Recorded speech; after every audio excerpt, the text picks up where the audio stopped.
Absolutely. This is going to be the Houston Bandits versus the Southwest Florida Sharks. Third match of the first day in Dallas. And here we are for partner forward. Zion Zafra is here for the Southwest Florida Sharks. That's Rafael Gallo for the Bandits. Now, the Bandits haven't won a single match in their season history.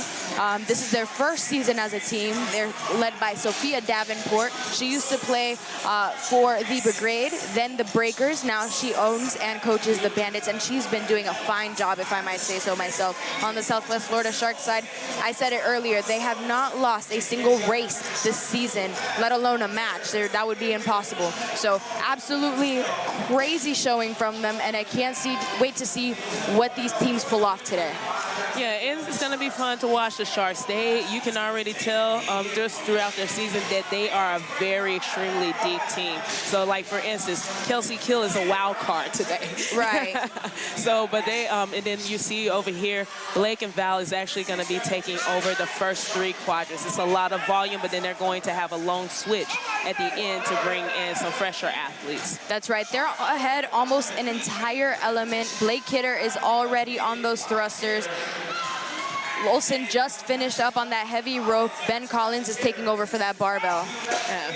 And so I love seeing the Houston Bandits come in. They're making a little bit of mistakes, but as the matches progress, they have been doing a really good job at forgetting that and just trying to make sure that they're cleaning up their reps throughout the race. Absolutely. Great fight from the Bandits there to finish off that quadrant. It's a little bit rough because in case you didn't watch the last match, it extended a long period of time. So I feel like both of these teams have been warming up for a really long time, which kind of affects their outcomes here. So I'm sure Ben Collins is feeling some kind of fatigue, but they're going to be switching out before that heavy rope. Sam Nally and Nick Shappy are already in that 4th quadrant. They have some serious ground to catch up, the Bandits do, if they're going to want to take something here. Yeah, that is a very interesting strategy that that the Houston Bandits decided to substitute out that fast because they were already a little bit behind, and so it just puts them at a greater disadvantage there. But they're just going to finish this out, like Cassie said, just trying to get their feet right back under them, but they have plenty of match left. Definitely. We actually saw the Venom do that same strategy earlier. I don't know how they figured that out, but honestly, it's very fast, and it seems to be paying off for both of these teams. They were able to make up a little bit of time. Sophia Davenport absolutely crushing those, but Sammy Nally's already finished. I think the deficit is just too great to come back from. 4 reps remaining for Sophia. Meanwhile, Nick Shappy is just about finished with that heavy rope. Yeah, and Nick and Sammy, they're pros. They've been doing this for a long time, so they're just going to walk in comfortably towards the end. The Southwest Florida Sharks are going to take that partner forward very comfortably from the Houston Bandits. I mean, slow start for the Bandits, but I'm sure they'll come back. No huge mistakes, just a little slow. Yeah, and that's something like you're either fast or you're not. But I'm just with the Sharks. You can just tell just with their experience. They had one little fumble towards the end, but they really recovered and just kept moving through that. With the Houston Bandits, they're just still trying to get comfortable with more grid speed as opposed to CrossFit speed. But I really love seeing Lauren Olsen out there, where she looks a lot more fast than I did see her in match 1 with her cycle speed. Oh, yeah. I mean, Lauren Olsen is a killer. Like, she's real fast. She sure is. Looking into this matchup, a lot of things to look forward to, but I think the easiest way to tell you is just by showing you. Let's go ahead and take it into the rosters. Here we have the Houston Bandits. Why don't you go ahead and start us out, Taylor? Who are you looking forward to seeing? I am looking forward to seeing Lauren Olsen. I just finished talking about her. Every single match, she keeps getting better and better. She's a strong athlete, a very versatile athlete, and so I'm looking forward to seeing her even more production. And of course, I'm going to be looking at Matt Ratte. They threw the handstand obstacle ringer out there, and so he has proven to be one of the best athletes on their hands, so I can't wait to see him along with Mason Belt. Mason is a solid strength specialist, but I see him throw around some gymnastics. He is a really strong and versatile athlete. Oh, yeah, definitely. He definitely keeps up and fills in all the gaps that they really need. Of course, we have to talk about John Young because we'll get canceled if we don't. Great guy, obviously very strong and very fast at whatever he does. Olympic weightlifting background, some CrossFit, so really skilled there. Rafael Gallo is back. He wasn't here last time. Very kind of like a Mason Belt character that kind of fills in all of those gaps. But this is Chantel Lund's first match here. Tell me a little bit about her. Yeah, Chantel Lund, this is her season debut. She is a CrossFit Teams regional athlete, but also played for Team USA in the firefighter and actually hold a few records as well. What? Yeah. That's awesome. I've been watching some videos, and she makes a lot of these bodyweight movements look pretty easy, so I'm excited to see her on the ring. Yeah. Sammy Belot is really good at some of the gymnastic stuff. He actually used to play for the Sharks, so that's a little fun little history lesson for you. So he's going against his former team. Aaron Medina used to play for the Brigade, another insane player. And of course, we can't forget about Sophia Davenport, coach, owner, player. She does it all, and she's really good at what she does. So pretty cool to see her out here. Let's go ahead and take it to the next screen. And we got the Southwest Florida Sharks, of course, undefeated, pretty insane. I'll go ahead and start us off. Zayan Zafra is ridiculous. Whatever you put him in, he kind of crushes, very fast. Can't forget about Blake Kidder. He is that dude. Kelsey Keel is on the bench today, so I'm going to go ahead and go for my girl, Sammy Nally. She's going to pick up those weights, and she's going to move them real fast, as well as Sedona Townsend, who is a killer.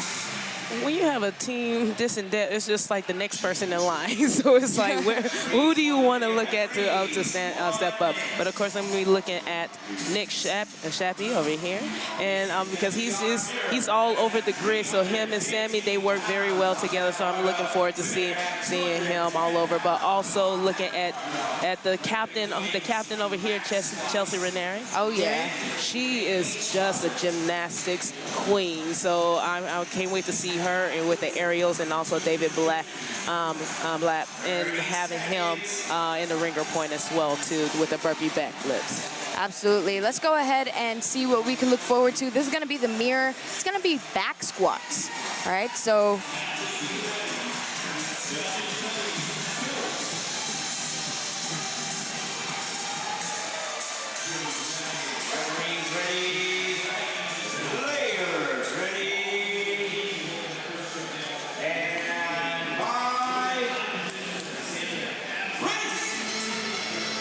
they are off. This is going to be the mirror race. It's going to be back squats. It's going to be 10 in each quadrant.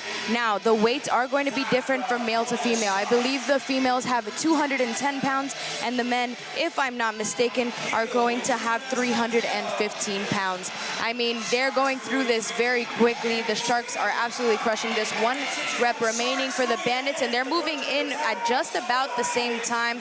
Sharks have a bit of a better strategy going into this as far as the human racks, because if it touches the ground, remember, you have to redo all of those reps. So really important that you don't have to redo all the reps. You have to drop the bar on both sides, go back to the start line and pick up where you left off. So definitely a costly mistake. We saw it happen earlier with the Wild, but I'm excited to see who takes this one. It looks pretty close so far, Taylor. Yeah, there was a little bit of communication error over here with the back squats with Kelsey Keel holding on to it, but they recovered just fine. I'm looking at the 4th quadrant because Kelsey says she's going to be doing 2 quadrants, and she has a gripe to pick with whoever said that her squats were slow. So I think she's going to come over here, try to show everybody just how slow these squats are. And Zion over there, this is his 2nd quadrant as well, too. But yeah, she took that personally for sure. 4 reps remaining for Kelsey Keel, 5 reps remaining for Zayan Zafra. We're going to see who finishes first. The Sharks have 2 more reps, and then it's over. And the Sharks are going to take that mirror race. Wow. Those are some very slow squats, I might say. Hey, listen, I don't want no smoke. I think she's pointing the finger at me a little bit. So no. Definitely crushed that. Both the sides did really well on that. But going into this next one, it's going to be a doozy. Yes, it is. I just finished looking at Blake up there hyping Roderick. So he is one of their bodyweight guys, but he just crushed these 315 back squats. I love that for my guy. Crushed. Both of these sides are really strong. I can't wait to see what happens next year. We're looking forward into this next race. It's going to be the ringer point. But before we go into that, we're going to go to our friend Daniel, who has an interview on the start line. Daniel? I'm here with Houston Bandits coach, owner, player, Sophia Davenport. You do it all. You know, I got to talk about it. A lot of hardship going around the Houston area. What does it mean to be a beacon of hope and just a sense of positivity and wear this Houston Bandits jersey for this weekend? I mean, it's been a hard week. I don't think we had this many casualties since Harvey. And a lot of people don't know about Chantel's water rescue, which is rare for a female in fire department too. So she was gone competing for the fire department when everything was happening. She got back and we were short responders. We shipped them all out down south to go help with the cleanup efforts and finding people. So she had to get clearance before she could come up and be with us today, but she figured it out, and like her captain let her come up here. But I think once we get back, it's back to cleanup efforts. It's one of the biggest natural disasters, so to speak, that we've had in years. So if people are wanting to help, donate, support, what can they do? Reach out to you on social, or is there a fund? You can look at almost all media outlets right now, like ABC 13, KHOU 11, on their Instagrams, on their Facebooks, and there's just lists. We have donations going on. Our CrossFit Medal family has donations going on too, because people lost everything. It's not just like gift cards, it's like clothing, bottles, diapers, like anything. There's whole homes that were floating away with people inside of them in the middle of the night. It was really, really, really bad. Well, we hope that you guys enjoy your weekend. When you get back, if you're looking to help, if anything, reach out to the Houston Bandits on socials, and they'll be able to direct you to the right resources to help lend money, lend help, lend supplies, you name it, they'll be there for you. Appreciate it, Sophia. Thank you. Yeah. Taylor, we got some very intense breaking news. Go ahead and tell the people what we learned. Yes, so the Houston Bandits, they decided to throw the bonus flag for this ringer point. And this is going to be history in a lot of ways. And so, one, meaning the Sharks are still undefeated with every single race. Two, this is Matt's first ringer point, so it'll be a first for them. And so this is a huge opportunity for them to come in there and kind of break up history a little bit. I mean, it's definitely gotten a more intense air. The Sharks are not happy about it. I'm sure they saw Matthew Rattay be picked for this ringer point, and they were like, oh, snap. Not taking anything away from Roger Holloway at all, but if anybody's been blown away by anything, I think it's by Matthew Rattay's ability on his hands.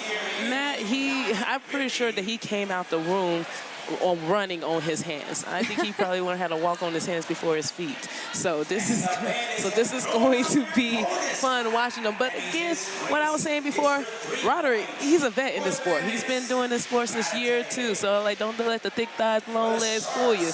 He is a skilled gymnast as well too. So he's great, one of the best on his hands as well. So I'm looking for him to put up a good fight. For sure. I mean, it's one of the best big gymnastics players in the league, and this is something that's never been done before, so we don't have premise to speak in certainty, so to speak. So it's going to be definitely really interesting to see what they're able to pull off, and if the Bandits are going to hand the Sharks their very first L in a race in this entire season. Just to put that into perspective, over 22 matches, including reruns, they've won for the season. No L's. 24 now. They won the first 2. Oh, correct. So just let that sink in for a second. So handing them that L would be a huge opportunity for the Bandits to make a name for themselves. And the Sharks, I mean, dare I say, they're going into the playoffs. I think so. I think they still got a chance. They have a prayer, but it's gonna be interesting to see it. One thing I will say about this ringer is speed is important, but execution and precision is just as important. We saw in the last match that both Alec and Chris, they're both very good on their hands, but they had issues with this lateral handstand shuffle. So I think it's going to come down to the athlete that can execute the standards correctly on this lateral shuffle. Couldn't agree more, and of course they're throwing that bonus flag. Let me give you a little bit of clarity as to what that means in case you're watching Grid for the first time. Every team gets one bonus flag for the entire match, which is 11 races. If they throw the bonus flag, they cannot throw it again. The bonus flag would mean if you win, you get 3 points. If you lose, you get 1 point. The other team can take away your bonus flag by winning. So they would get the 3 points and you would get the 1 point. Well, of course you would get the 1 point if you complete within 20% of the other person in a ringer point race. So it's a little bit different. For a ringer point, you have to finish, they calculate the times, the exact time that you cross the finish line. And if you finish within 20% of that, then you get 1 point for finishing under the time cap, because that becomes the time cap, so to speak. Is that a good way to explain it? That was perfect. Thank you. I tried. I've been practicing in the mirror. The practice worked. Yes, thank you. So, Matthew Rattay versus Roderick Holloway, veteran versus rookie. I think a lot of people thinking this is going to go the Bandits' way. I know the Sharks are feeling very intense right now. A lot of pressure on the line to keep that perfect season. So let's see if they can pull it off. Stand by. Race. And they're off on their hands.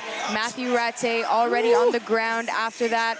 I mean, Roderick Holloway is not far behind. It's going to come down to that lateral walk on their hands. Very light work for Rattay. Wow. Roderick Holloway, what a talent. Can they pull it off? Matthew Rattay is feeling very confident. They are very close. It's going to come down to the photo finish. Can he finish? That was vote for both of them. Vote for both of them. They have to finish back where that started. Oh my goodness. Can they pull it off? Both of them faulted right at the end. Wow. Oh my gosh. It's still anybody's. Control. If they mess up any part, they have to go back to the beginning, and Matthew Rattay takes it away. Oh my Atlanta. Oh my God. Woo. Oh my Atlanta. That was not the prettiest. My heart. Oh, Lord have mercy. Roderick Holloway, wow. That's why I said at the beginning, I'm like, you said it, Taylor. Roderick ain't no slouch. He isn't no slouch. I never thought he was a slouch. Let me clarify. I knew you wasn't didn't, but some people out there. Yeah, I just was not out there. Yeah, I just was not expecting it to be as close as it was, honestly. Matthew Rattay just handled of the season. 24 races they went undefeated, and the Bandits just shattered that.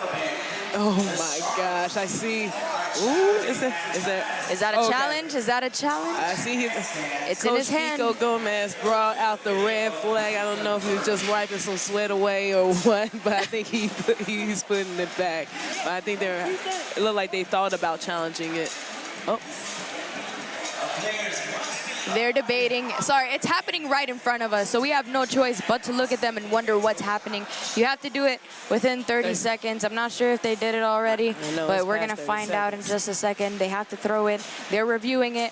I mean, the referees are reviewing it. They haven't touched any of the equipment.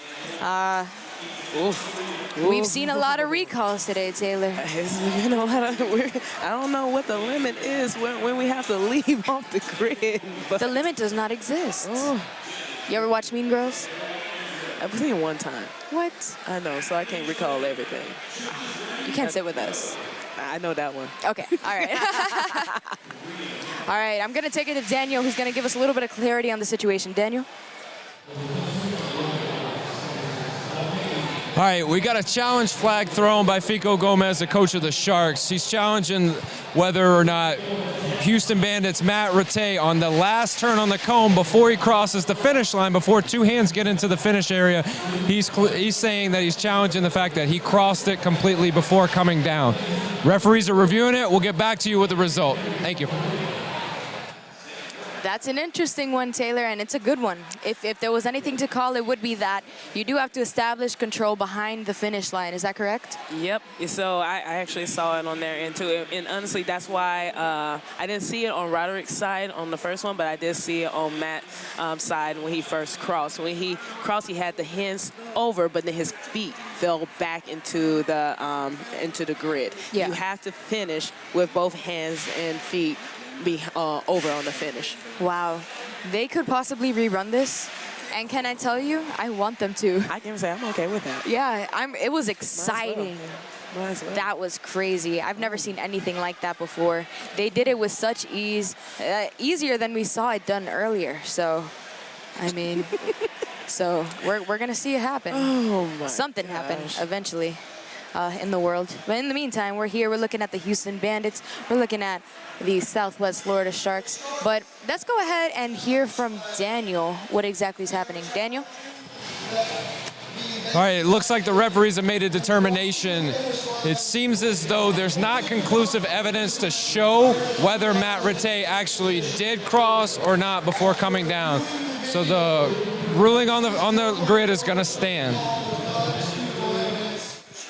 Okay, thank you for that, Daniel. So it looks like Matthew Rattay is going to keep his win, and the Houston Bandits are going to take their W against the Southwest Florida Sharks. Wow, again delivering the Sharks their first L. It stands. That's huge. Whether they win or not this entire match, they can still say that they delivered the first L to the Sharks. So that's huge. What a way to make a splash in the world of grid in your first year, right? And Matt, I've known Matt for some years now. He's not afraid of the limelight. Actually, he wants the spotlight. So I'm not surprised that he wanted the bonus flag. Him and Sophia, their energies definitely match. So I'm pretty sure he probably said, I want that bonus flag. And Sophia was like, I'm going to give it to you. There we go. And it worked out. It sure did. Now, don't go anywhere. You're going to learn a little bit about the Echo, and I'm going to give you a little bit of a taste about what is in it when you come back. The Echo race is made up of 4 stations of elements that each must be completed before moving on in the race. 1 male and 1 female are allowed on the grid at any given time, but only 1 player at a time can perform reps. Substitutions may happen at any time. Once the Echo race is complete, get ready, because the same race will be repeated 45 seconds later. This race is about managing fatigue with your best players and leveraging roster depth to keep performance at a max pace through the second Echo. Remember, get ready to do it again in the Echo race.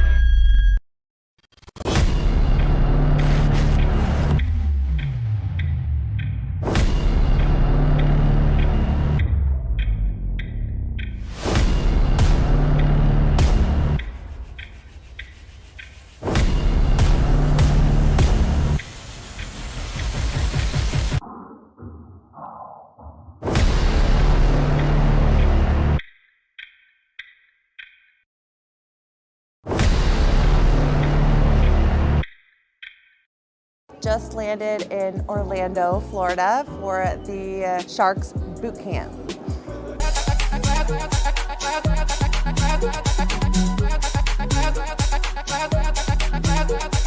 This new uniform I feel like is very nice. I like its fit, and I really like to be in this green color.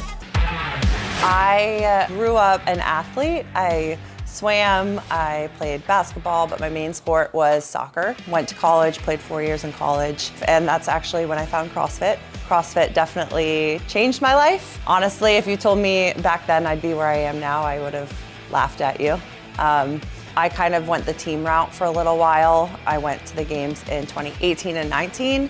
And then my 2020 season, I tried to make it as an individual, and I ended up qualifying. So I got my ticket to the CrossFit Games as an individual, which was always the goal. But because of the pandemic and the nature of the world shutting down, they actually changed how that CrossFit Games was handled. So they took my invite away from me. Wanting to get back into the competitive something again, and I just feel like Grid presented itself at the perfect time and the perfect point in my life that I can train really hard, but also have some balance in my life.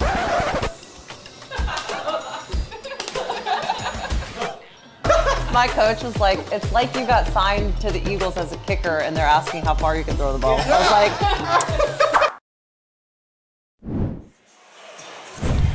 And we are back. We're getting ready for the Echo, and of course it's called the Echo because it echoes. Echoes. Oh yeah, we got a down pack now. Go ahead and tell them what they can look forward to. All right, so today they are going to start off with 16 75-pound sandbag over the wall. The men must jump over the wall. The women have to crawl under the wall. And then they have 8 aerials in the second quadrant, following to 3 ring hang to handstand. And then they're going to finish with a 60-foot sled push, 40-foot rope sled pull with their feet cannot move and they have to stay in place, and finish with a 60-foot sled push all the way into the finish. That's right, Taylor. I mean, we've seen this happen earlier twice. It's one of the most exciting races that we've seen. So we're going to do it again with some seriously fast teams. I mean, what more can I say? I am going to be looking to see what the Houston Bandits they can do in the middle. We've been seeing in the past matches, it's been coming down to the aerials in the ring to handstand. The Sharks, they have several people. I just watched three to four of their athletes just warm up right in front of us. So they have the depth of athletes that can do it fast. I'm not sure how many athletes the Houston Bandits do. I know they have at least one, but are they going to be as fast as the Sharks over here? Absolutely. It's gonna come down to something real sticky. Like it's if the Houston Bandits can get over whatever their gap is, you know. And a lot of times their gap is just fatigue. So hopefully it's too early to be fatigued, right? So if they can overcome that, maybe they can at least make up some ground here and not give it to the Sharks to be able to throw some kind of bonus flag for that second Echo. Referees ready, layers ready, stand by, race! And they're off. Houston Bandits versus the Southwest Florida Sharks. It's going to be Sam Martin for the Southwest Florida Sharks, making light work of that sandbag and also jumping over that wall like a monkey. No other way to say it. He is absolutely insane on those. It looks like the Houston Bandits are having a little bit of trouble with Olsen over there, just being able to throw it up. It's a hard one. That sandbag is an awkward position to hold just because it's like a sack of sand. So definitely pretty hard. Sydney Witter is over here for the Southwest Florida Sharks. And women have to crawl under, but men have to jump over.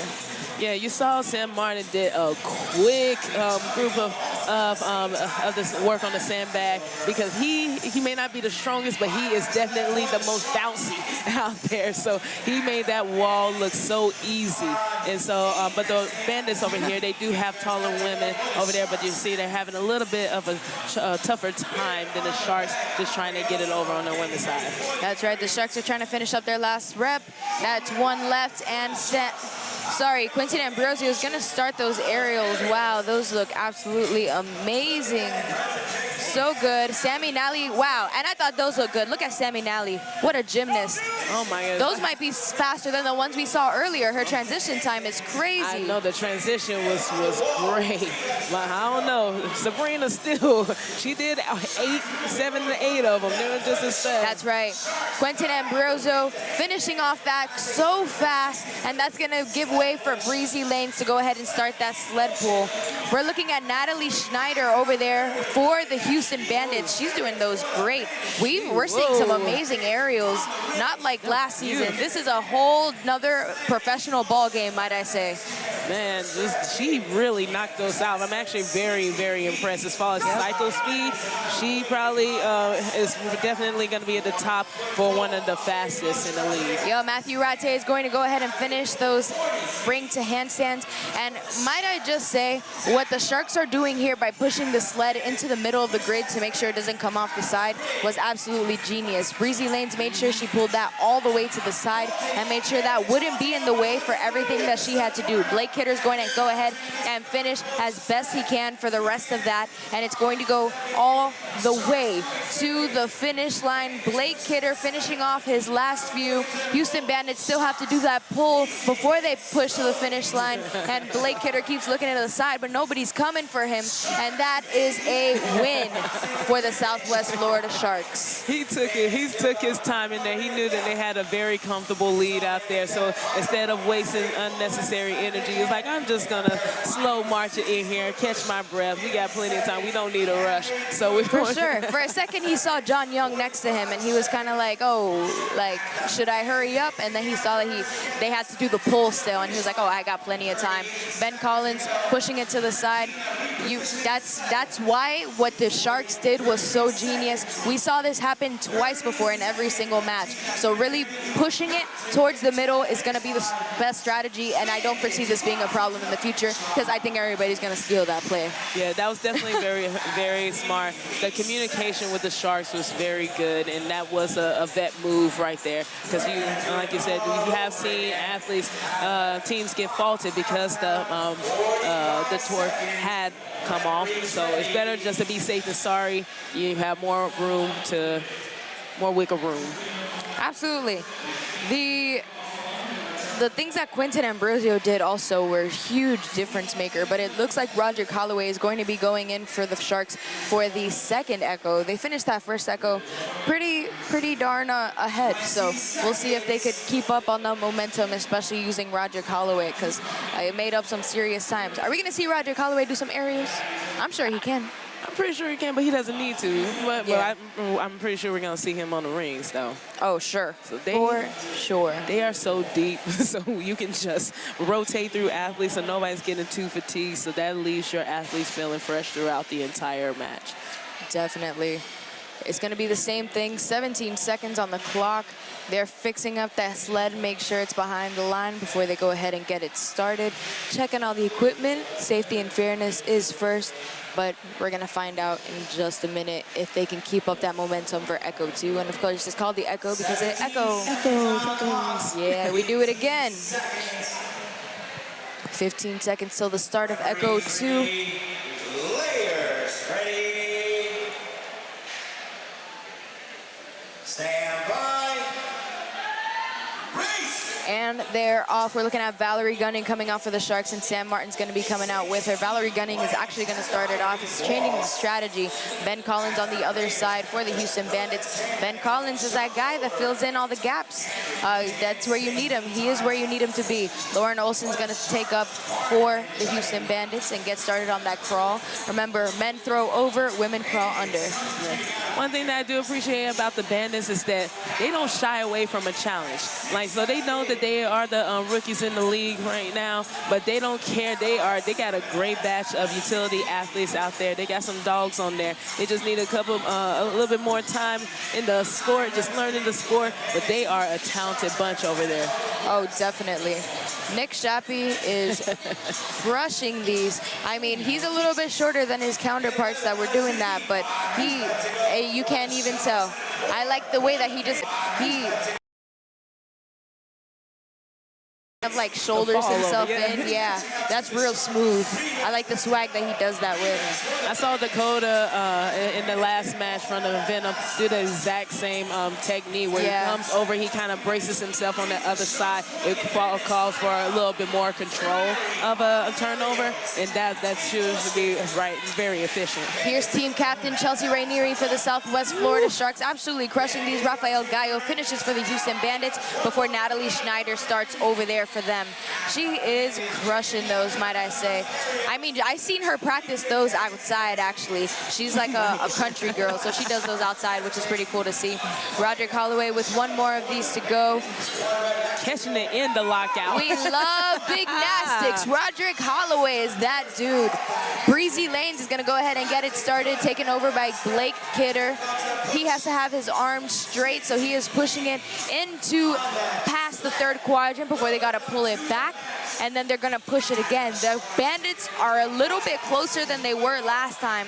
Ben Collins is pushing that thing. Sophia Davenport is waiting to pull that thing. A lot of important, exciting stuff happening. Zayan Zafra helping out, coming in to take over for them. If I'm the Houston Bandits, ooh, wow, look at John Young on the other side making some pretty good room too. They gotta push it more to the middle though. Breezy Lanes knew what she was doing with that. Breezy Lanes, Blake Kidder. Blake Kidder said, move. I love to hear his voice on the grid. It's not like a move, you're going slow. It's a move, I can do it better, and I'm here to support you.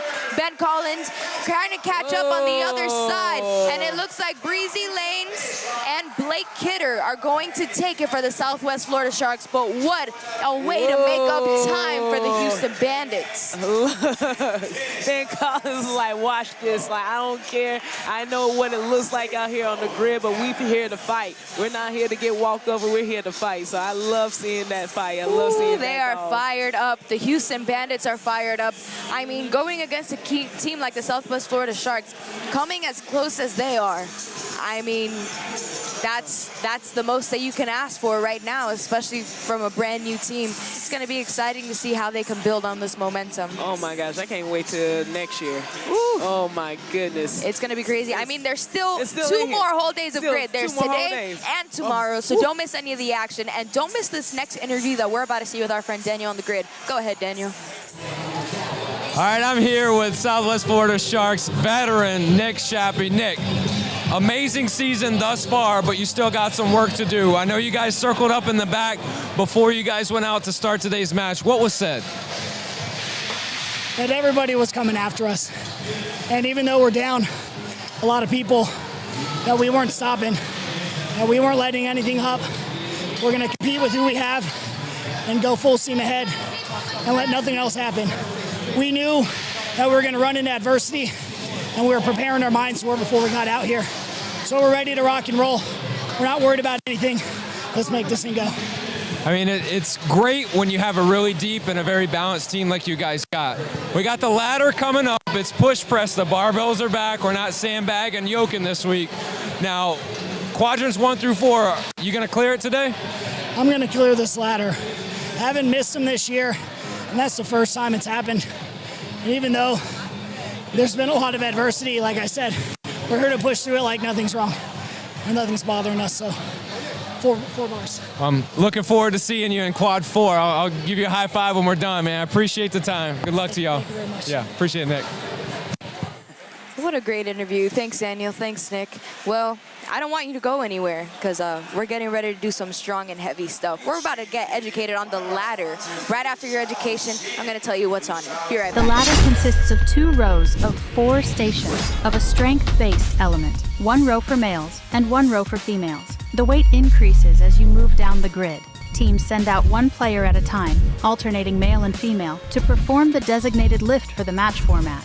Each successful lift has a point value that is added to the team's ladder score. The point value is equal to the quadrant the barbell is sitting in. Players are allowed 1 lift attempt per quadrant and may skip any quadrant they choose, but are never allowed to backtrack once a barbell is passed. The team with the highest total point value at the end of the 4-minute time cap wins. This race is one of the most strategic and coach-reliant of all of the races. As a good game plan and in-the-moment decision-making, to manage time is everything. Remember, lift heavier and score higher in the ladder race.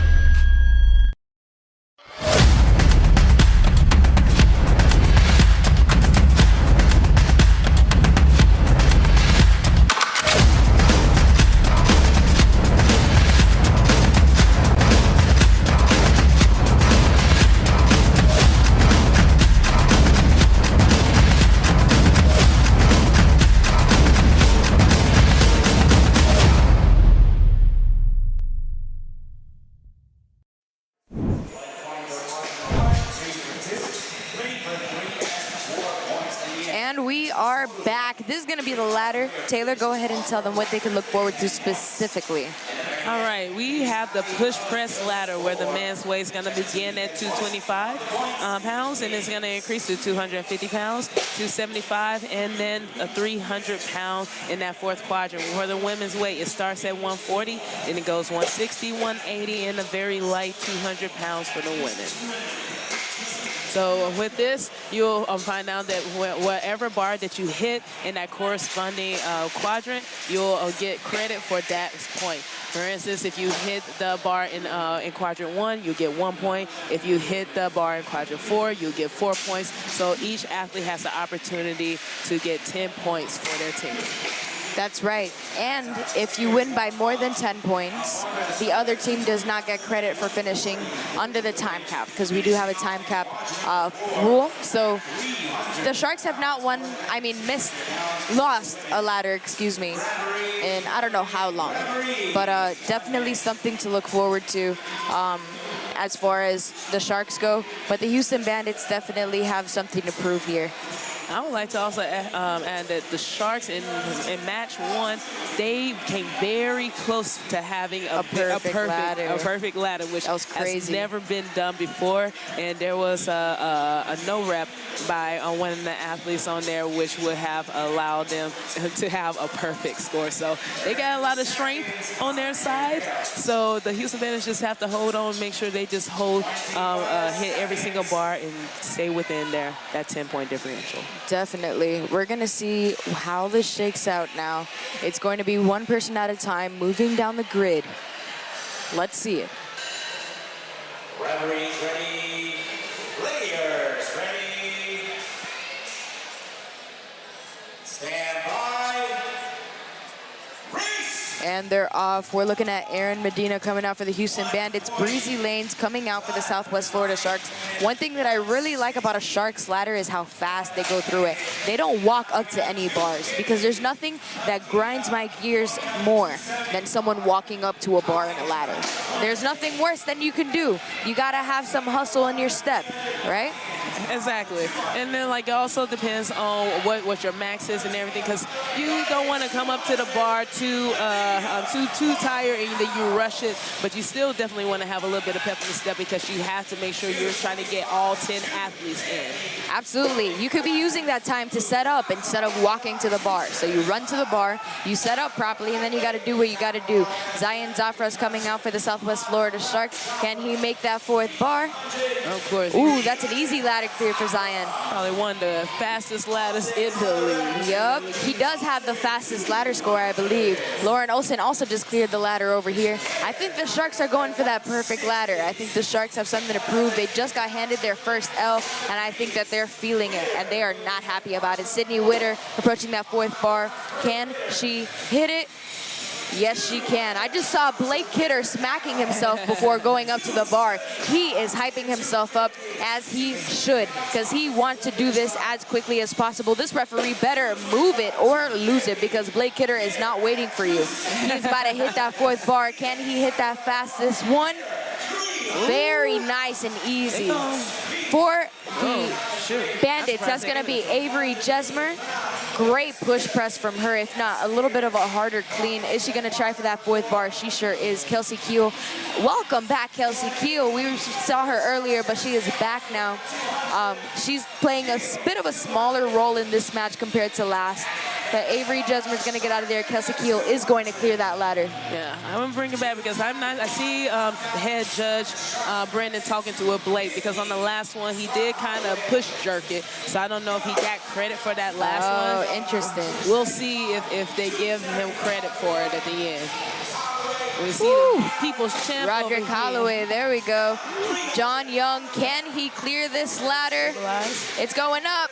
No. Oh, and that's going to be a fault for John Young in that 4th bar. Man, the push press ladder is very easy to mess up, Taylor. We said it earlier. In one small move, you just get a little bit behind the bar. You're missing your groove. You're not getting that stacked shoulder, wrist over shoulder, cohesion that you really need for a push press. Am I right? Exactly, because even we're seeing plenty of time where people can hit it during practice, but when you come out here and you have that adrenaline, you have to be able to control it. You got to be fast, but you also have to be controlled. control. So you got to make sure you set up, get that core straight, and give me a good leg drive to finish out that position. That's right. It looks like unofficially Nick Shappy might have. Yeah, what was that? I don't think he showed control at the top, but I'm like, if they're not going to call that, they need to call some other ones too. Yeah, Matthew Rattay walking up to the bar. Sammy Nally hitting that third bar. Very nice for Sammy Nally. It looks like they're getting out of there. They're trying to get as many people through as possible. Here comes Sam Martin. This is Sam Martin's ladder debut. Matthew Rattay with the fourth bar. He could do it all. That's crazy.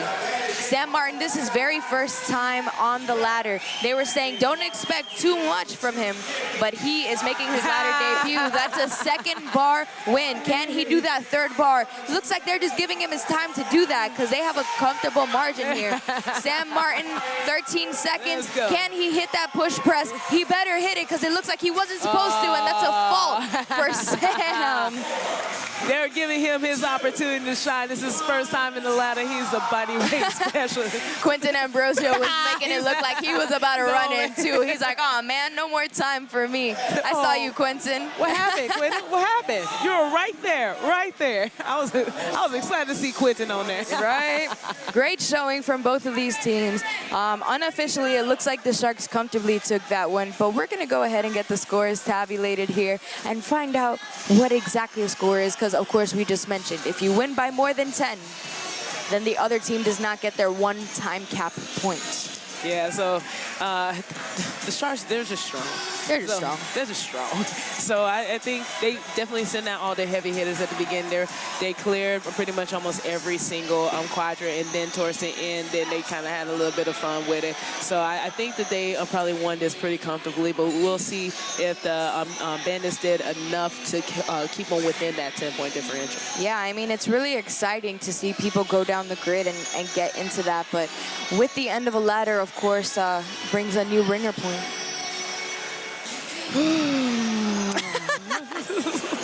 I can't with you. Oh my goodness, I love these ringer points. Every single matchup today, I just had, I like had circled, then I saw the next one, had that circle, saw the next one. I just circled them all. I'm just, all of these. If Taylor says that she circled you, don't feel special. Basically. You should feel special because it takes a lot to impress me. You're right, you're right. But these matchups, all these matchups have been special. That's right, Taylor. We're looking forward to this next one. It's going to be burpee backflips. We're going to look at Aaron Medina from the Houston Bandits, and we're also looking at David Blatt from the Southwest Florida Sharks. Tell me a little bit about David Blatt. So David Blatt has a very high skill. Of course, he has a gymnastics background. And this is, the coaches said that this is definitely his favorite movement out here. And I actually had I found David on Instagram, scrolling through Instagram, and I saw him doing some circus tricks. I was like, you'll be great at grid. And he has shine. That is crazy, totally. Let's go ahead and take it to Daniel, who's going to tell us the score of that ladder. Daniel, tell me. All right, the ladder results are in, and it is the Sharks taking it by a big margin, 77 to the Bandits 55. Big margin of victory here in the ladder race for the Sharks, pulling them ahead. We'll see what the rest of the match has to offer. 77 minus 55 equals 22. I did that on paper. So that's definitely more than 10 points, right? If my math is correct. So it looks like the Houston Bandits will get 0 points for that, for not finishing within the time cap or the standard for the ladder. And then the Southwest Florida Sharks will take their 2 points for that. I mean, if I'm the Sharks, I kind of throw my bonus flag on every ladder at this point. Right now, their focus is just get to the championship. So they've always been a bridesmaid, never the bride. So they got something to prove. Definitely. Let's go ahead and take a look at my friend Daniel on the grid with Kelsey Keel. Daniel? We're here with Southwest Florida Sharks, Kelsey Keel. Kelsey, you did what you always do, clear the ladder. Obviously, that's one of many things that you're able to do for the Sharks this season, very successfully, I might add. This season being your rookie season, what is it like being out here in grid for the first time and experience and the speed and all that comes with it? Honestly, it's been such a wild ride. So much fun. I just love competing on a team. And this team is unlike any other team I've ever been on. We're a true family, which is pretty cool. We're all just wanting to put the best people out there to win these races, and it's just been a blast. So far, the season, perfect, right? You know, the races, you wanted to win every race, you lost one of the ringers, not a big deal. Yeah. All right, in the grand scheme of things, tomorrow you have another match. How do you get through today, recover, and get ready for another big match tomorrow? Yeah, for me, it's just making sure I eat enough. My adrenaline's nice and high after what we've been doing today, and get some good food and water and hydration in, and get to bed early because we're that early match tomorrow. So, get our mind right. Whatever happens today, have a memory of a goldfish and wake up tomorrow for a new match. That's right. Ted Lasso at his best. Appreciate the time, Kelsey. Yeah, thank you. Best of luck. Thank you. Back to you, Cassie. Hey, Taylor, I think she stole that from you. I think she did. I'm gonna take credit for it. I'm gonna take full credit for it. As you should. No, she was awesome. I love her energy. She's always just so smiley whenever she's, on the grid. So it's just so much fun to watch. And her squats are fast. They're a little fast. They're a little fast. Don't get me in trouble, Taylor. All right, we're looking forward to this next ringer point race. It's going to be, of course, David Blatt, as we spoke earlier, against Aaron Medina. Aaron Medina, bit on the more dense side, kind of a juggernaut character. If you look at him, he is this guy in the yellow that's on the other side. He is pacing the grid. The Bandits are all waiting for him at the end of the finish line, which I love. We saw the Venom take a page from the Bandits book earlier, which was super cool. But, I mean, the Southwest Florida Sharks. David Blatt, veteran. Aaron Medina is also a veteran. He actually used to play for the Brigade. We touched on that earlier. But this is a new team, a whole new culture that he wanted to be a part of. So a lot of exciting things, especially going into this one. Since I don't remember ever seeing Aaron Medina do this one, so I can't really speak on this. I saw him practice, and he's a sneaky good athlete. I'm sure he is. So I saw him do the backflip, and it actually looked really good. So I don't think he's just out there to do cartwheels. So I had no doubt about it. I knew it was going to be a fight to the finish. So we're going to see how close it's going to be. David Blatt versus Aaron Medina, going for it. Green versus yellow. And they're off into the second quadrant. Wow, they are finishing at the same time. Whoa. Aaron Medina just a little bit ahead. Whoa! Wow! Whoa! Oh my gosh! Let's go! Woo-hoo! Wow, that's a back-to-back ringer point race for the Houston Bandits. Yo! That's their second L this season for the Southwest Florida Sharks. I hate to touch on it. I know it's gonna be a nerve when they hear this later on, but dang it, I gotta say it. The Houston Bandits got something going on there. Look, the Sharks had 2 losses, and they both came from the newest team in the league. And look, like I said, this was David's first loss in a ringer point. So that doesn't take anything away from him. He's a skilled athlete. Oh, he sure is. Such a skilled athlete. This is his favorite movement. And I think Aaron came out here. He's a dog. Something about that transition to the floor, like both of them were just like slid their chest onto the floor, which is so satisfying. But seeing the way that Aaron Medina did it, just so controlled. He was willing to die for it. The Bandits, they're showing why they are called the Bandits. They're like, we love these ringer points. I'm going to bet on my team out here. And my guy, Matt, like, he is loving it. He's loving the spotlight. He don't care if they only won 2 races. They still want that smoke. That's right. It looks like they might be reviewing something. Not exactly sure what it might be, but we're going to find out in just a second. In the meantime, let's go ahead and give it a little rest real quick, and we're gonna learn a little bit about the Echo. We'll be right back. Jack and Jill features 3 stations of high-level bodyweight-based elements that increase in difficulty moving down the grid. 1 male and 1 female are allowed on the grid at any given time, and only 1 player can be working at a time. The team can only move on to the next station when the previous station is complete. This race is the simplest when it comes to rules, but the most reliant on player skill and speed, as the hyper specialists often make the difference in the race. Remember, let the bodyweight ninjas fly in the Jack and Jill race. There's a review on the table, friends. Breaking news, but I have no idea what it is, so I need Daniel's help. Daniel, tell me more. All right, it looks like the referees have challenged one of their calls. They're looking at Aaron Medina's last rep on his burpee backflip.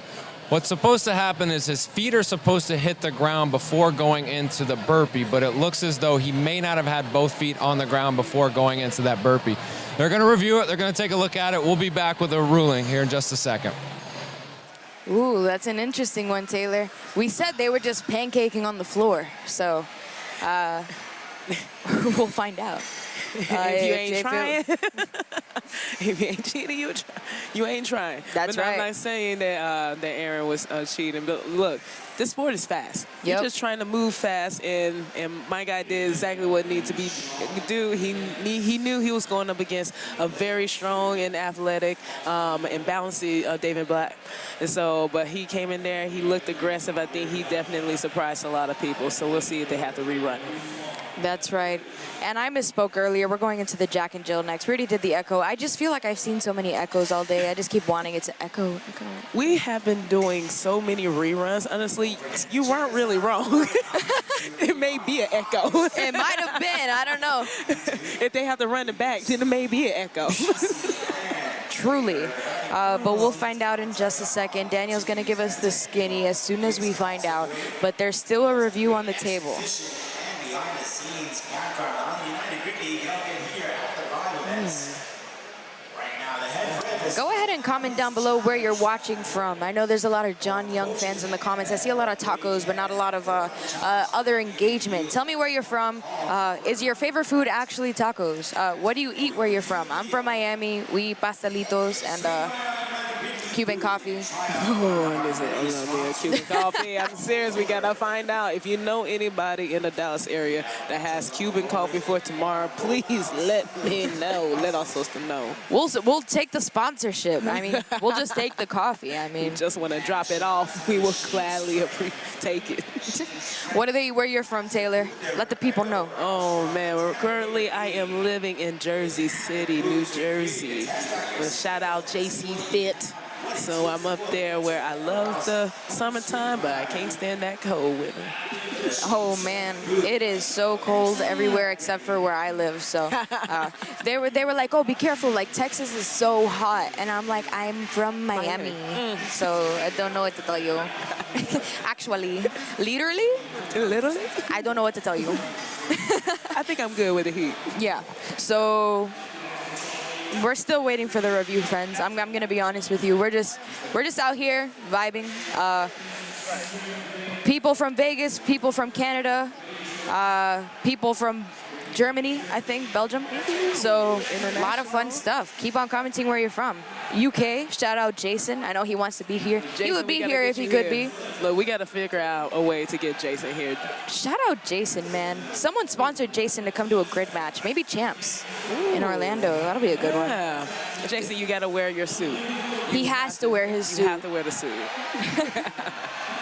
All right, going into this next one, Daniel's still figuring out what we're gonna do. The referees are still figuring out what we're gonna do. So we're just playing around right now. This is David Blatt that you're looking at on the screen. He's from the Southwest Florida Sharks. Everybody's just making sure that they're still staying warm, just to make sure that, you know, even though there's a review in play, doesn't mean that they don't need to do the rest of the race. So really important that they keep up here. Oh, sorry, I'm up here, like, they have the reps going on right now, so it's such a heated debate. Like, every single rep definitely matters. And the Houston Bandits, they are out here trying to prove that they deserve to be in this league. So I love the fight out here. They don't care what the Sharks record is. They are coming out here, putting on their cowboy and cowgirl hats, and like, we are ready for the rodeo. This is home court. I'm so happy to be here in Texas. I was actually trying to find a cowboy hat to wear myself. I'm just so happy for all of the, you know, country references that we get to make today. You know, this is the rodeo, you know, put on your cowboy hats. But looks like Daniel's just about ready to give us the information we've been waiting for. Thank you for your patience. And Daniel, go ahead and tell the people what they've been waiting for. It looks like the refs have come to a decision, and the Bandits' last rep, he did the burpee and the backflip at the end, and the feet did not land together. And so because of that, he was in a burpee position prior to landing the rep. So they're going to rerun this ringer point. So who knows what's going to happen here? It's going to be quick. It's going to be fast. So you guys get ready and hold on to your seats.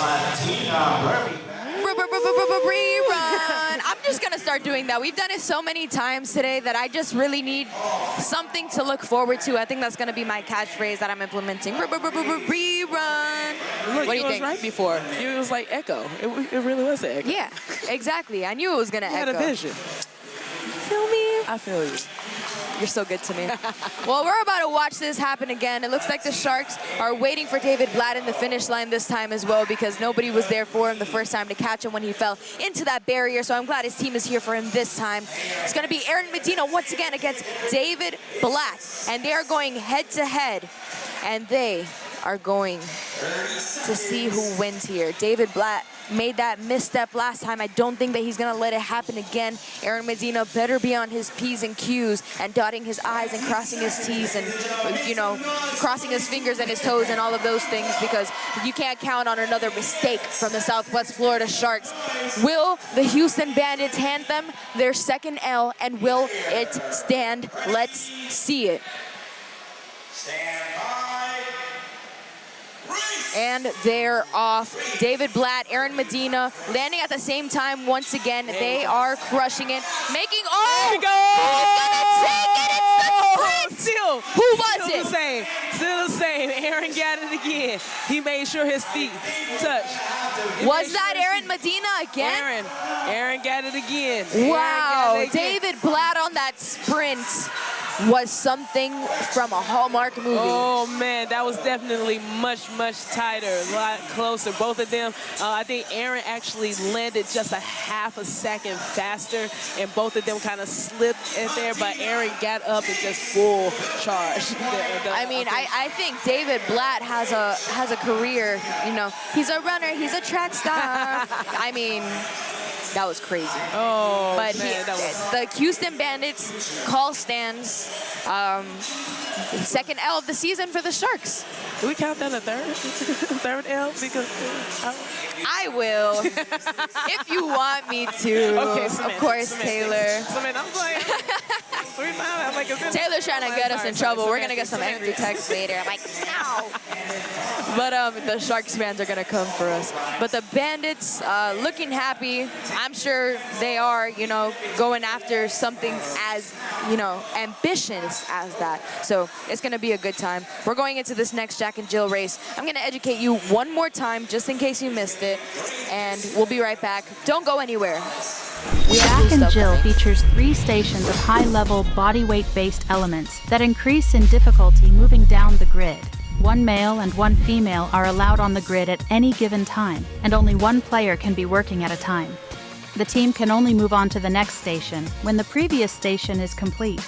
This race is the simplest when it comes to rules, but the most reliant on player skill and speed, as the hyper-specialists often make the difference in the race. Remember, let the bodyweight ninjas fly in the Jack and Jill race.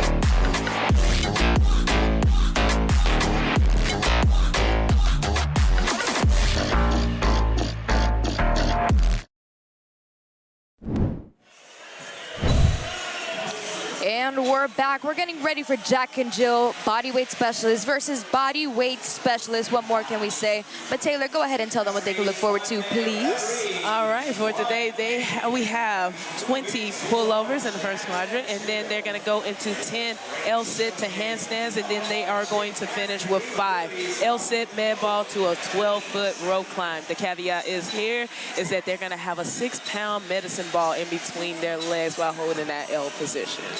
That's right. The Bandits are missing a few people. They're missing Nicoletta Hanches, who was a real difference maker for them last time. But of course, they have Chantel Lund ready to do some work and make her grid debut. It's going to be interesting to see.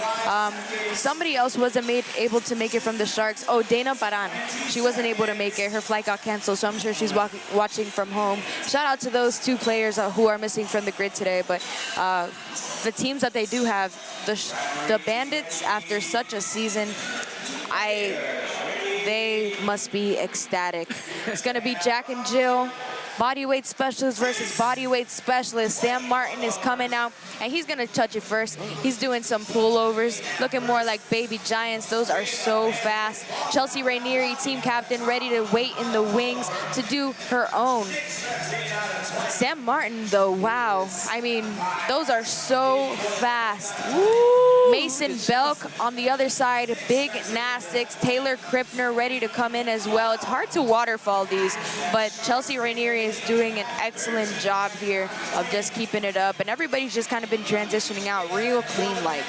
I'm getting dizzy just watching them, but both teams, they both look extremely strong and fast. Probably one of the cleanest as far as standards on the pullovers on both sides. So great job to both teams. But the Sharks is just a hair bit faster. They have a lot of gymnasts on their team, and they are just making these L-sits to handstand look easy. That's right. It looks like Chelsea Rainieri is going to be staying on the grid for all 3 of these elements in the Jack and Jill today, which is going to be interesting to see. She, of course, is a former college gymnast, and now she educates people about fitness in Virginia, I believe. So she's just a powerhouse person all around. She's awesome. Matthew Ratte on the other side, killing those L-sit to handstands. These are so hard. These are like probably the sneakiest ones. They are. They make them look so easy, but it's one of the most difficult. And they're so precise and everything, because you also have to make sure that when you kick up, that your shoulders are stacked over the wrist at the top as well, too, making that standard even more difficult. Absolutely. It looks like Quentin Ambrosio is already on those L-sit rope climbs with the 6-pound med ball in between the feet. And of course, since it's L-sit, those heels have to be above the hips. Oh, and you're looking at Chelsea right now. She is literally the Jill of the Sharks team. So she is stayed in for the whole time. You haven't seen no other woman on their team come in and perform any of the movements. Definitely. David Blatt on these as well is just looking so easy. Matthew Ratte struggling a little bit on those L-sit to handstands to finish, but it looks like Taylor Krippner is going to be, that's Chantel Lund coming in for the first time, and she's going to be doing those. Sharks are going to take that Jack and Jill by a very large margin, and the Bandits actually fault out on their very first attempt here. Yeah, Chantel Lund, the standard is that you have to have the heels above the hips, and so you can start seeing when she was pulling, her heels start to drop, and so the ref came in and quickly faulted her, so she had to come back down. Dominant showing from the Southwest Florida Sharks, absolutely undisputable. No rerun, no thing necessary. It looks like her heels are definitely below her hips there. The Southwest Florida Sharks on the other side, they're making sure that they're keeping, the standard. They're yelling at the referees, hey, don't you see that? Which honestly is valid. Rafael Gallo, those look very sketchy. That's the second one I've seen from him that looked pretty sketchy, but there's only 48 seconds on the clock, and they have yet to finish these 4 reps. They're really struggling here to keep those heels above their hips. That's a hard one, Taylor. It's tough doing it without the med ball. So with the extra weight, it's even tougher. I don't think they're going to have enough time to finish it. Yeah, let's see if Sammy Balot can make up some time here. Sammy Balot actually used to play for the Southwest Florida Sharks. That's a fun little lesson for you. They should have sent Sammy out earlier. Look at Sammy do that. He's one of the fastest on those. goes. Wow. He's a strong rope climber. I'm surprised that they didn't have him in there for a lot more. Absolutely, I agree. Oh, that's going to be a fault from him. His heels are a little bit too far down. There's only 5 seconds left on the clock, though. No waste, no point crying over spoiled milk. I know how to say my references. But it looks like the Bandits are actually going to get an incomplete, so it's going to be a 0 point for the Bandits, while the Sharks are going to get 2 points for finishing under the time cap. But since the Bandits did not, they will get 0 points. What do you think, Taylor? And that's how, that's just how deep the Sharks is. And when you have a team full of former gymnasts, you just have your pick of who goes where. Yeah. So, like you saw Roderick on the front end, front half, where he was able to do the ringer point. He was able to do the hang to handstand, the handstand, rings to handstand, is all the words. Yep. And then you also have Quentin out there, who's a former gymnast. Then you have Chelsea Ranieri. We got Sammy. You have David Blott. You have everybody out there that can do these high skill movements. And then you have the speed and explosiveness of Sam Martin as well too. Like, you just have your pick of who you want to send out there. Totally. They might not have taken the ringer points. I mean, it looks like the Bandits have the specialists, but just not enough people to complete what they need to. But their specialists are very good. So very good. Very good. Guess what, friends? I have something really exciting coming up for you, but you're going to have to wait until after you're educated about this. So I'll be right back. The triad is the only race in which there is a male and a female version performed separately. It consists of 5 elements, each with 3 stations that must be completed individually. 3 players can be on the grid at any given time. All players can perform at any station and in any order. But all of the designated reps must be performed at each station. All 3 stations of each element must be complete before the team can move on to the next element. The triad is all about player conditioning and managing fatigue across the team. The best strategy ensures players have enough left in the tank for the last element and has backup plans for when things inevitably go wrong. Remember, try to catch your breath in the triad race. I'm almost always on a foam roller. That's the first thing I do when I start training. I was just on the rumble roller. Rolling out those muscles and getting them opened up and warm helps me mobilize a little bit easier. It wasn't just a regular roller. It hit the right spots. As a bodyweight specialist, I'm always trying to get in there just so I can get better range here. I'm definitely using this as much as possible. I'm so excited to get to work those into my mobility, my warm-up drills, and that's already going to go right into my gym bag. I will be using this to get in there so that I can get out there and be all right.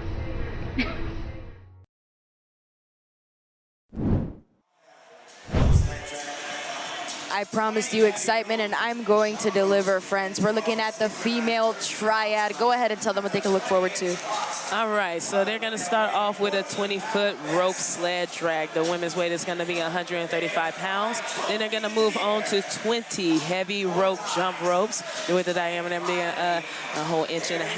And then they're going to move to 12 synchro burpee box jumps over a 20-inch box. Then followed by 4 rope climbs. And they're going to finish with a farmer's carry going from start to finish with 115 pounds in each hand. All this while wearing a 14-pound weight vest. It's gonna be a fight for sure. One thing that we know about the Bandits is their females might not win every triad, but their males certainly do. So that one's gonna be an exciting one that's coming up. But first, we're gonna see how the females fare against each other. It's female for female. Of course, the Southwest Florida Lady Sharks are going to have a tough one here because the coaches already informed us there's only gonna be 2 switches in the entire triad. So that is a lot of save time with the transition, but it's also a lot of fatigue for the players. Now the Bandits, I'm not sure exactly what strategy they're going to be implementing here, but Sophia Davenport is always trying something new. That's one thing that I really admire about her. Like, she is going to throw things on the wall and hope for something to stick. So there's nothing to lose here for the Bandits. I'd say they already won by taking away those W's from the Sharks. So it's going to be a fight.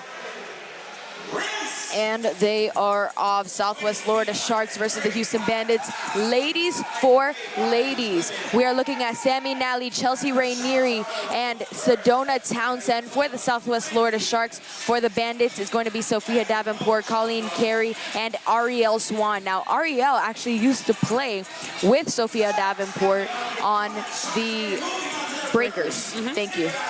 Yeah. So I'm interested to see how the Sharks they are going to be able to manage that fatigue. I think this is Sedona's first race back in, so she's a little bit on the fresher side. And Sammy hasn't done. She's done a lot, but haven't been tasked with as much work as she usually does over the past years because she does have a very deep squad there. So it's going to be interesting to see how they handle these rope climbs. Definitely. This is a pretty close fight. I mean, the Southwest Florida Sharks are about to finish their last round of box jumps. This is one of the switches that we're seeing here from Sedona Townsend. She's going to go. Chelsea Rainieri is also going to go switch out for Breezy Lane. Sydney Witter starting off those rope climbs. Sammy Nally and Breezy Lanes. I already said Breezy Lanes. But Houston Bandits are finishing up their box jumps over there. Yeah, they're definitely having a little bit tougher time. So the standard is that all athletes must be at the top before they can come down. You see, you're only as good as your slowest athlete. So one athlete was just taking a little bit longer than the others on there, which has caused them to be a little bit more behind. Yeah, that's right. Fico looks like he's telling Sydney Witter to go ahead and finish off those rope climbs for her. Sydney Witter's such a good rope climber. Just like a really classically trained rope climber type of character. Sedona Townsend, she is small, but she is mighty. Those farmer carries are flying down the grid. Sydney Witter is flying down the grid, and so is Breezy Lane. So it looks like the Lady Sharks are going to very comfortably take this female triad. They are, and so now we're just looking for the Bandits just to be clean. They don't need to go fast. They just need to make sure they're executing, they're getting no faults, and that they're able to finish this in under the time cap. That's right. There's about 1 minute, 10 seconds left on that time cap, by the way. And it looks like they have just about one rope climb each to go here. Ariel Swan, too. Sophia Davenport just finished her last one, though. Lauren Olson is getting ready to finish her last rope climb. Sophia Davenport just finished her last, and Ariel Swan's going to get over so that they can do their farmer carries down the grid. Red Carey is going to go ahead and take over and finish off that last one because it looks like she was unable to. So now I think they're going to finish. Yeah, they got plenty of time there. So they just came in, finished their last rep, and now they're going to go and finish it well under the time cap. That's right. Look at Red Carey doing the farmer carry. That's crazy. She's such a small one. Looks like Lauren Olson's going to go ahead and take over and support her on this one. That's a smart vet move by Lauren. Like, she's such a leader, and that was actually a vet move, even though she is a rookie. She saw that her teammate needed help. She ran back out, told her move out the way. I'll take over this way right there just to make sure that they didn't have any issues getting that extra point. Finishing off with just about 15 seconds left on that time cap. That's a tough one, but definitely something that's really good for them to learn from. They finished the female triad. That's important. Sometimes people don't finish the female triad. So it looks like they've finished almost every single race except for the female triad. We'll see if they're able to finish their first ever sprint relay in just a little bit. But before that, we're going to see the male triad. And before that, we have a special interview over there with my friend Daniel. Daniel? We are here with Valerie Gunning. Valerie, what an incredible season so far. Incredible match for you. Obviously, you didn't participate in the female triad, but you get to look and watch your teammates do it. What does it mean for you to be on this team that is so loaded and so deep? It's a game changer. Every year I've been on this team, this is my 5th season, we've gotten better and better. And even like after last season, I didn't know exactly how our team could get better. But I'm really, really happy and proud of all of our teammates and just coming here and doing their job. Having so many talented players makes everyone's job a lot easier because we can go into things with 100% and it takes less of a toll on us so we can really perform as athletes. So I'm really grateful for all of my teammates and having a really stacked team. It helps. It's, a coach's best scenario but worst nightmare to have that many players and have to struggle and manage the lineup. But for you, you're done for the day. What's the night look like as far as recovering? Because you guys got to turn around in less than 24 hours and do it again first thing in the morning. So much food, and then like so early to sleep. I'm not even kidding. I'm so excited to just like go back and sleep. So lots of rest, lots of food, and then just like keeping our minds in it. Like you said, it's hard. It seems harder to manage like a lot of talented players, but I think all of us are like, please, like if someone's better, like let them do it. You know, it seems to be that's what's coached to you guys, because Kelsey said the same thing. Yeah. Food and sleep. She was like, food hands down. But good luck with the rest of the match, and we'll look forward to seeing you tomorrow. Thank you. Thanks, Valerie. Valerie is awesome. She's one of those veteran people that you just can't get enough of. You just love watching her on the grid. She's such a vet. She's been doing it for a long time with the same team. She hasn't moved anywhere, and so she's stuck it out. So it's awesome to see the athletes that stayed around and getting their shine and just watching this team just grow. Absolutely. Let's go ahead and see what the men can look forward to here. Ooh, fancy transition. Go ahead, Taylor. All right, the man is going to start off with a 20-foot rope sled drag. Their weight is going to be 225 pounds on the sled, then the heavy rope jump rope with a 2-inch diameter. Then they're going to 12 synchro burpee box jumps over a 24-inch box, followed by 4 rope climbs. This they will be going all the way up to 15 feet, touching that black beam. And then they're going to finish with farmer's carry at 175 pounds at each hand, going from start to finish. All this while wearing a 20-pound weight vest. Ouch. So same thing for the men, just a little bit heavier as always. Now, the Bandits have never lost a male triad. That's their best race. They really kill themselves on it. So, I mean, the Sharks, if there were anyone that they were going into besides the rigger points, they were going into the male triad thinking probably, this is where we gotta, you know, make sure that we're fighting tooth and nail. The Houston Bandits, even though they're a new team, they are confident in their men. They have a lot of great, really good utility athletes on there, and they aren't afraid to sell out on there. But they are going against a veteran and hungry and explosive Shark team. So they got a lot of big boys that can do, that has great conditioning. They can do the heavy stuff and then also turn around and do the gymnastics as well, too. So this is actually going to be a really fun head-to-head on the triad. I'm looking forward to it. I agree. So it looks like the unofficial score here is going to be 10 for the Bandits, 16 for the Southwest Florida Sharks. I mean, there's still technically a chance for the Bandits to come back from this, but it's pretty much run away from the Sharks, but by definitely a smaller margin than anybody was considering here. I think out of everybody, out of everybody, this new team has made it the closest. Bunch of rookies. A bunch of rookies. I mean, they're called the Bandits for a reason. You said it earlier, Taylor. They living up to their name, and they look, home court advantage, home grid advantage. You lived up to your name earlier. Oh, yeah. Yeah, Taylor was a little late today, so she's like, sorry, I'm living up to my last name. I'm like, what's her last name? Stallings. Taylor Stallings. She was stalling yeah, a little bit. I try not to, but it just happens. It's a part of my blood. I didn't mean to call you out, but it was a funny joke, so I had to share it with the class, you know? Players, ready, stand by, race! And they're off. Men versus men. Who is going to take it? Blake Kidder, Roderick Holloway, Nick Shappy for the Sharks in green. And it's going to be Matthew Rattay.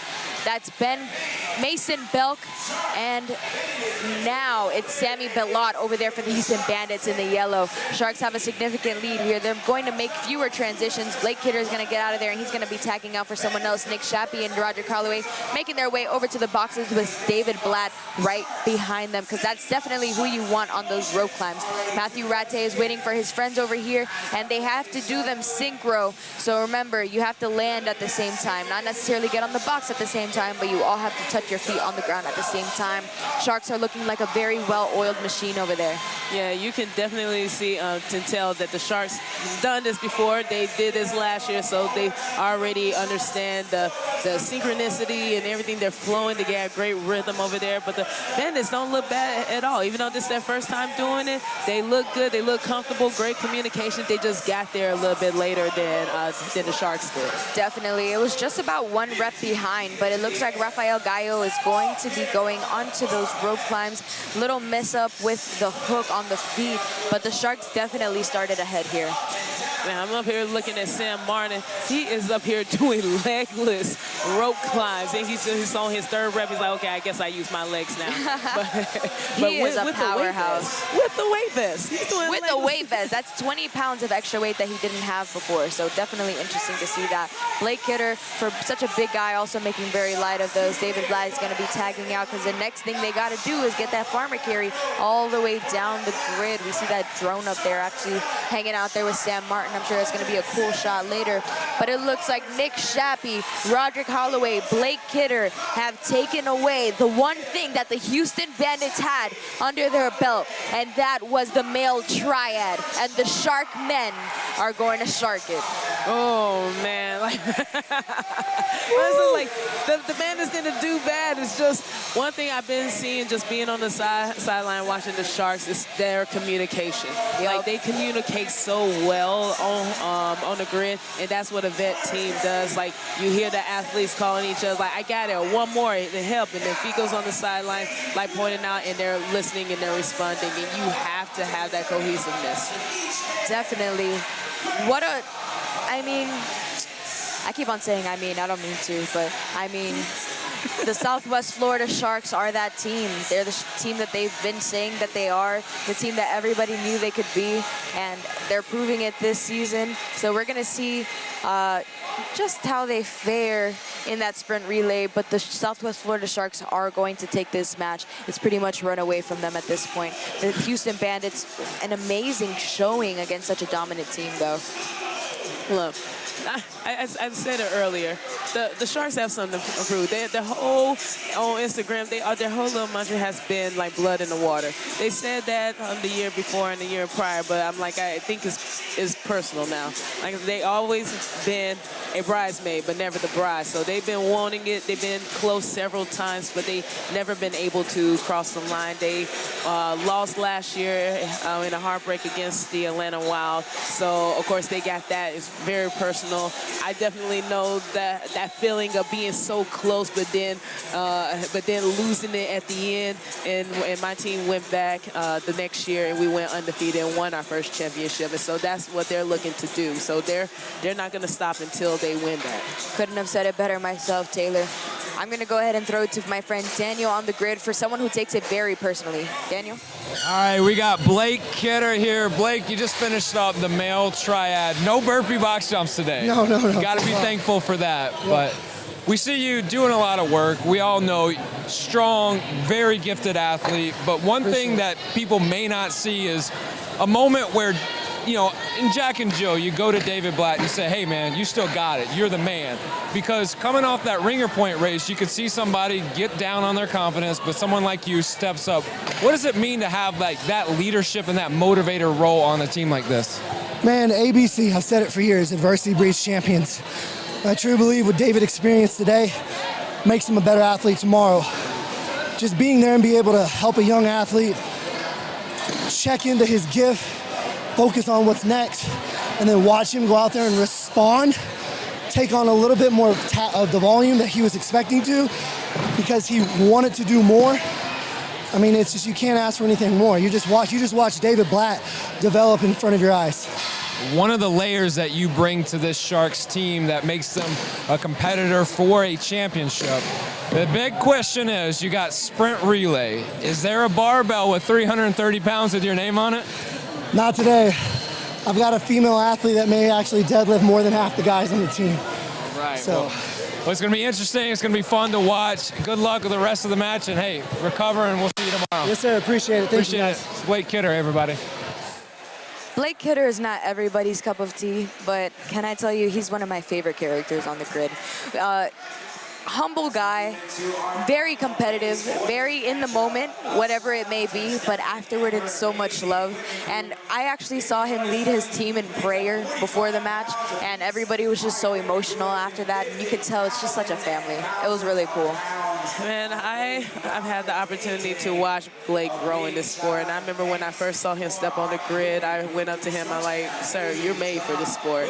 And so, like, he's been on a few different teams, but I'm like, he loves this sport. He's made for this sport. He's an incredible athlete. He's definitely very showy. He's one of the athletes that loves and wants the spotlight. And so him and I, we talked in the back. He's like, hey, my wife said that you have a beef against me. I'm like, no, I don't have a beef against you, sir. I'm like, no, I told you to your face how I felt about them extra reps. Yep. but that's what the sport needs. The sport needs like excitement. But what I told him is that those extra reps, I'm like, with somebody like him, you don't want to do those extra reps and risk the opportunity of him hurting himself. Yeah. And so I'm like, you don't need to show up in that kind of way and do extra stuff to be great. But he said he always wants to try to go out there to try to make himself look like, or how can he be more of an MVP? I like, you just have to show up on the grid. You stepping on the grid is MVP-like. So I'm like, you don't have to be anything extra. So me saying that about him doing extra reps was like, you don't need to risk hurting yourself, son. Like, you're already doing enough. He's already that dude. I definitely agree. I mean, I love the story of it, obviously. I live for the story of doing the extra rep, but I have an idea of who's doing that last bar, and we'll find out in just a second when you come back from your education on the sprint relay, our very last race of this match. The sprint relay is the final race of every match and is worth an extra point for the race win. It is a relay race with one player allowed on the grid at a time and 8 elements to perform. Any player can perform on any element, and substitutions can happen at any time, except when a player performs the last rep of an element. In that case, the player must run back to the start line, perform a 4-point touch behind the start line, and sprint through to the finish line, permanently leaving the race. The next player may enter once the previous one has crossed the finish line.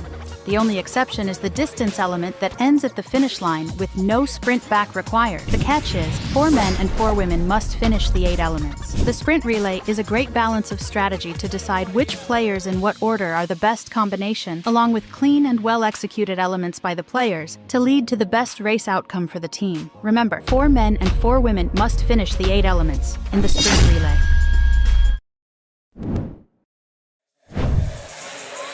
And we're back. Last race of the 3rd match of the day. We're about to close it off. Houston Bandits versus Southwest Florida Sharks. Taylor, give me the actual factuals. All right, they're going to start off with 10 barbell clusters, which is a squat clean into a thruster at 155 pounds. Then it's going to go into 4 aerials, then 1 sled push from start to finish, then followed by 5 burpee wall jumps at 6 feet 1 inch. That's going to be followed by 2 hang to handstands on the rings, 7 bar muscle ups, 10 double kettlebell ground to overhead with 35 pounds, and finish it up with 4 deadlifts at 330 pounds. And Taylor, here's the thing. The Southwest Florida Sharks might take this sprint relay, and they've definitely taken the match. But one thing, if I'm the Houston Bandits, I really want to win my first sprint relay. They haven't finished the sprint relay. They always fall apart on one element, and I just really want to see them come together as a team and kind of overcome that without the pressure of winning. Definitely. Lauren Olsen doing a little dance in the back. Last race, this matchup, let's go. Nick Shappy versus Mason Belk. Nick Shappy with this barbell is just unreal. We saw him earlier in the partner forward. He is just a species of his own. Mason Belk also really where you need him. I like how he's catching the clean all the way down there instead of hitting that full triple extension to catch it. I think that's really great for him, especially since he is a taller athlete. Mason has definitely grown over the past couple of matches. He is, again, they have him enlisted as a strength specialist. He's a utility guy. He's all over this grid, but I think a couple of years in this league, like, you're going to see some great things from him. He already looks like he's been been doing this for a long time. Yeah, it looks like Taylor Krippner over there was absolutely crushing those aerials, and she actually finished ahead of Chelsea Rainieri. But the thing is that Nick Shappy didn't hit a proper 4-point touch to the referee's liking, so he actually had to go back and 4-point touch, which gave them the lead. Houston Bandits have the lead right now. Ben Collins is on that two-wheel right now, pushing that thing to the end. Blake Kidder finishing off his reps. Let's hope that he doesn't hit the barbell on the way there. But the Bandits are actually leading this partner forward.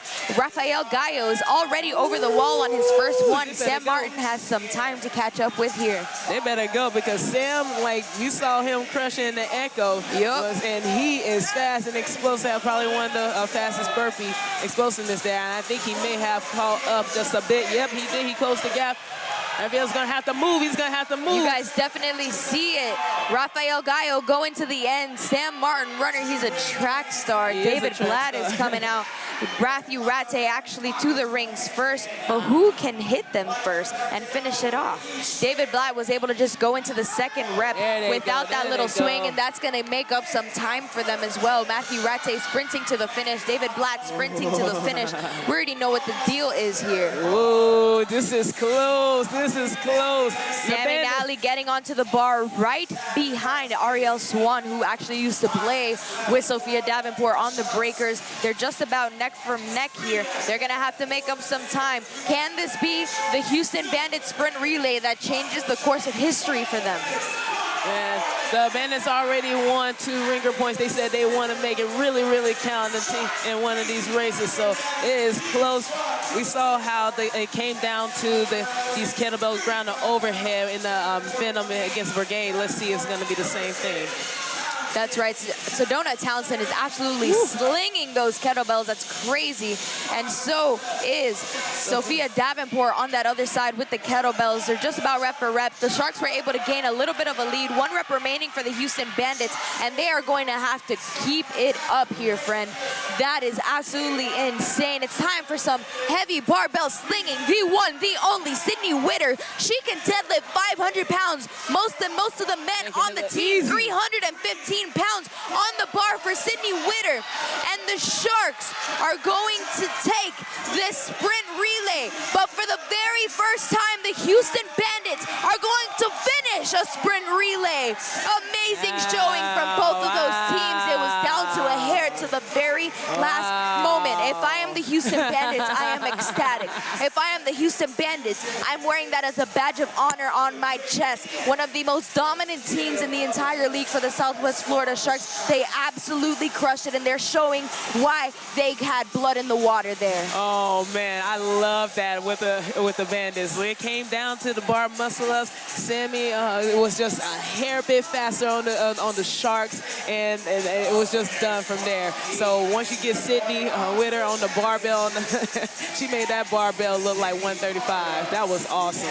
That was amazing. Sydney Witter is a one-of-a-kind athlete as far as her strength goes. I saw her compete in a super total competition, and she blew everybody away. But Southwest Florida Sharks, Houston Bandits, amazing showing from both of these teams. It was absolutely amazing. I can't wait to see what happens next for these teams tomorrow, because of course they are going to compete tomorrow. So all you John Young fans, don't go anywhere, because we got more grid, we got more John Young coming tomorrow.